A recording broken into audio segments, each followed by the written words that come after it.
Hello, so welcome to module 6. So we're talking about aspects today. So I have them listed here: conjunction, the trine, the grand trine, the sextile, the square, then the grand square, oppositions, yods, and mystical rectangle. I don't have pictures for everything, but I will pop those in the live class.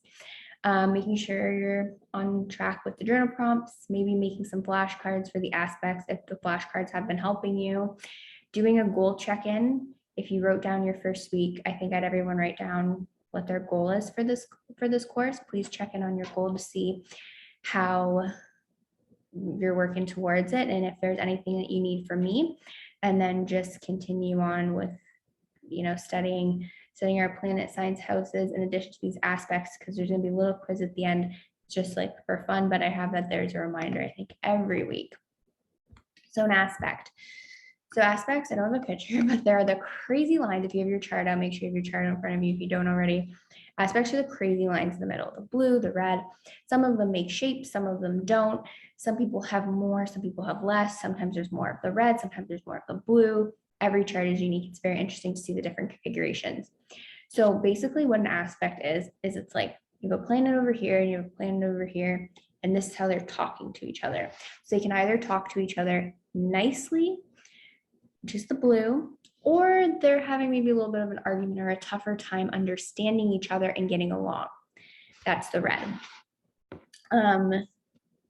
Yeah, that's probably the easy way to describe it, how the planets in the placement that they're in the sign, right? If there's like tension. So I shouldn't have said the planets, I should have said your placements, right? So, but basically an aspect, traditional sense of the relationship between two or more planets or placements in your chart, how they're going to react with each other and interact with each other depending on how far apart they are. Now, if you're really into math and your brain works well with numbers, look at these from a degree aspect. So conjunction, you can just say kissing in the sky, so like beside each other. It's like 5 degrees, 10 degrees if sun, moon, or rising. This is very powerful. The planets are like in the most likely the same sign in the same house. So they're getting along great. They're having a great time. They're like activating each other. So if you have conjunctions in your chart, that energy is going to come through like a lot stronger. The next is the sextile. Now I have pictures on the next page to explain this to make it easier for you. But sextile means 60 degrees away. We're looking at the degrees. It's harmonious energy. And the easiest way to remember this is sextile equals sexy energy. So this is fire and air are sexy together. Earth and water are sexy together, okay? I'll show you the next slide soon, but sextile equals sexy energy. It's good. Trines are super duper harmonious. It's within the elements. So it's in harmony. All of our air signs trine, all of our water signs trine, all of our earth signs trine, all of our fire signs trine. Boom, right? Next, we have opposition. So if you remember, I talked about in the zodiac class, a sign's opposite. This is an opposition. So it's 180 degrees apart. They are basically on opposite sides. So it's like they can see each other's point of view, but they're like, I want this way, I want it this way. And then it goes back and forth. But at the end of the day, it's a balance. So if you have any straight red lines, like 180-degree lines in your chart, it means I just automatically big energy, but it's like you have something on each side of the scale balancing it out. But you might feel an internal pull and you don't know which way to go. That's the best way to describe an opposition. But the energies work well because the elements are within the sexy range, okay? Next, we have squares. Squares teach you lessons, can develop strength and character, help with lessons that need to be learned. Squares are annoying because they're annoying, but if you have a lot of fire, if you like to be challenged or you like competition with yourself, you're gonna love squares.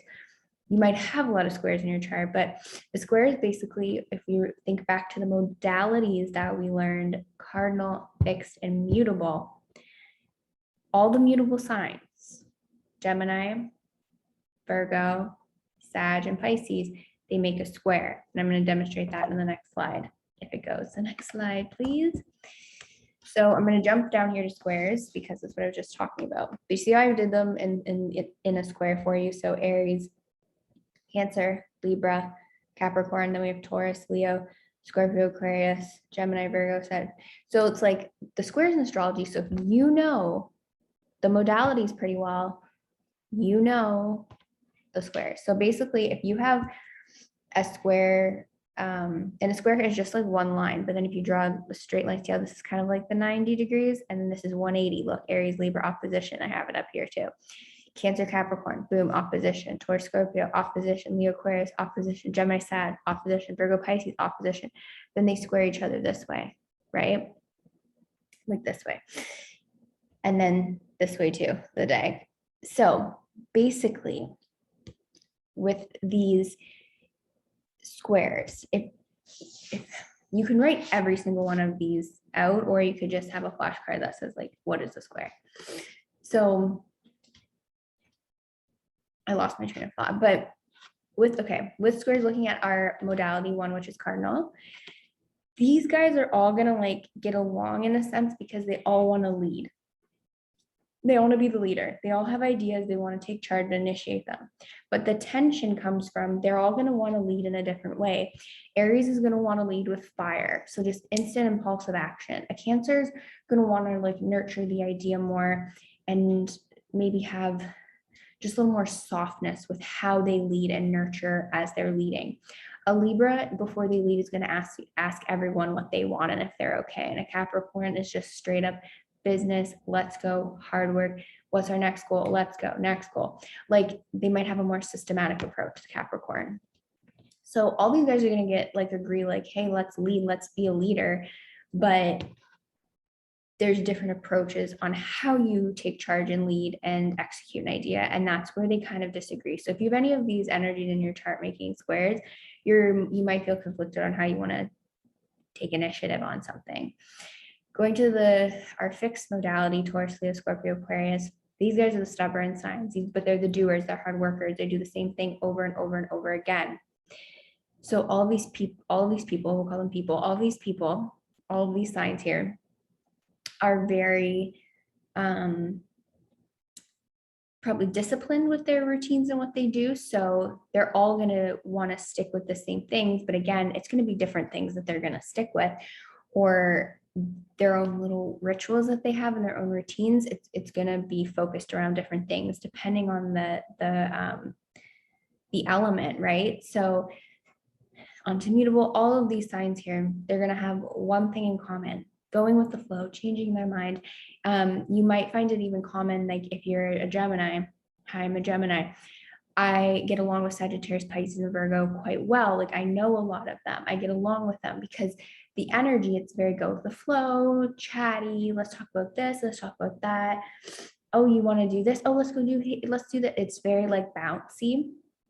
And so the energies are getting along because we're all bouncing.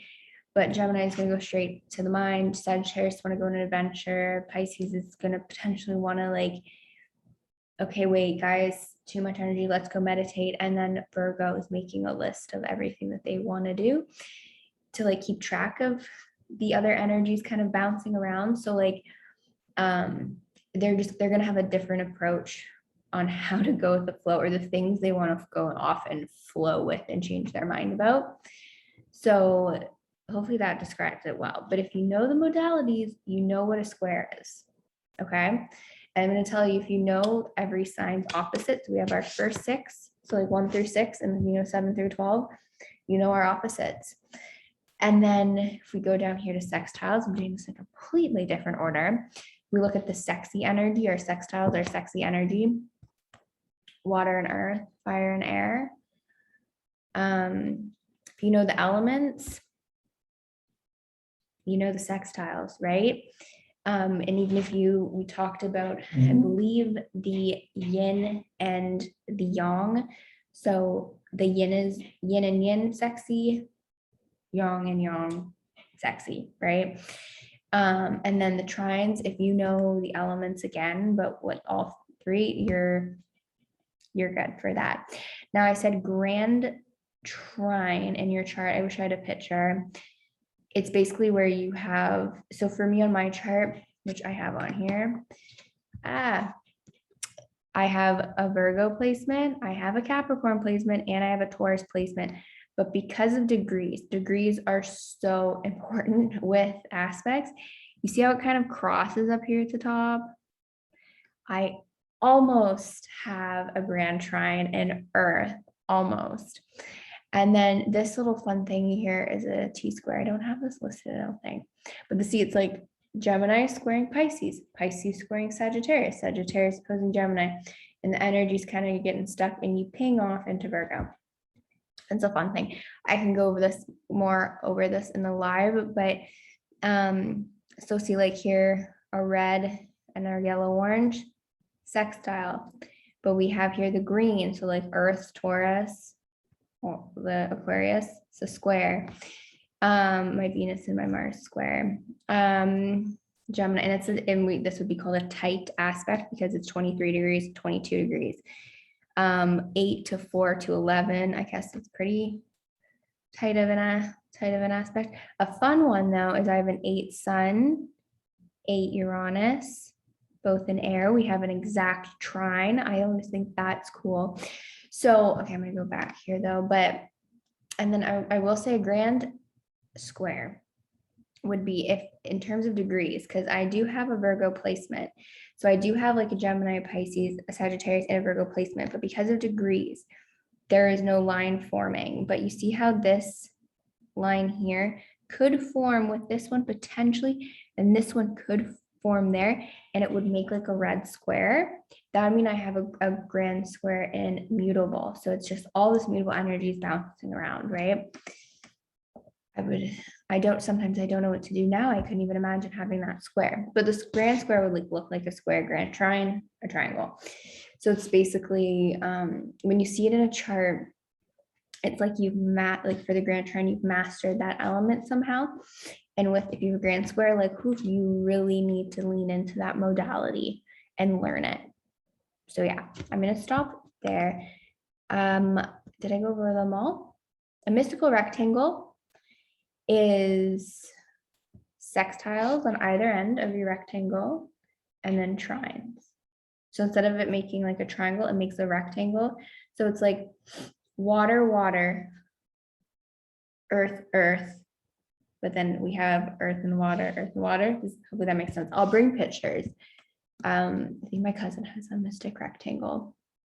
And then a yod, I don't have it on here, but it's an in conjunction. I can explain. In conjunctions, like 5 signs apart, the signs have like nothing in common. But then there's a sextile on the bottom and it points, it's like that. I don't know. It's like a different triangle. I'll find something with that too and bring it to the live class. But basically, I basically just this video is to say that like by learning everything you've learned so far, you know the aspects. None of this is like relatively new information except the aspect name maybe, but aspects are how our elements are interacting, how yin and yang are reacting together, how our opposite signs interact, and how our modalities interact. That's all it is. So the lines in the middle look really confusing, but they're not. And I have not seen this yet in any chart that I've read, but I don't think anyone in the class has it. But if, let's say, like for Chiron on here, I don't say put aspects to Chiron. I just leave it. That's just how the chart does it. It doesn't aspect Chiron because it's an asteroid, not a planet. But if, let's say, Pluto here had no lines coming out of it and it was just sitting there by itself, no aspects, that's something to look at. An unaspected planet. It's kind of intriguing because it's like, wait, this has nothing in common with any of them, like nothing, not even a square. So, but I've never seen an unaspected planet in a chart.